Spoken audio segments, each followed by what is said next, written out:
দিনটা ছিল 15th December. ওই দিন আমি আমাদের ও বাড়িতে চলে গেছিলাম, আর আজ কিন্তু আমাদের একুশোনার বার্থডে ছিল। ছোট্ট করে একটু সেলিব্রেট করে আমরা চলে গেছিলাম বিয়ে বাড়ি।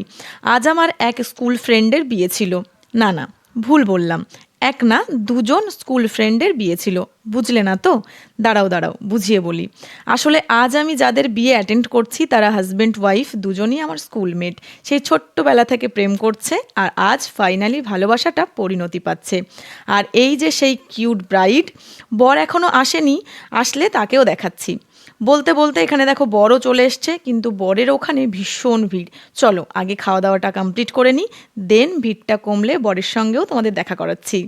এখানে এই মেয়েটা ক্যামেরা অন করার সাথে সাথে চুল ফুল খুলে একেবারে পোজ দিতে শুরু করে দিয়েছে। আর বিয়ে বাড়িতে এলে কোনো কিছুর ওপর প্রেশার থাক বা না থাক, এই খাবারের চেয়ার টেবিলগুলোর ওপর কিন্তু মারাত্মক প্রেশার থাকে।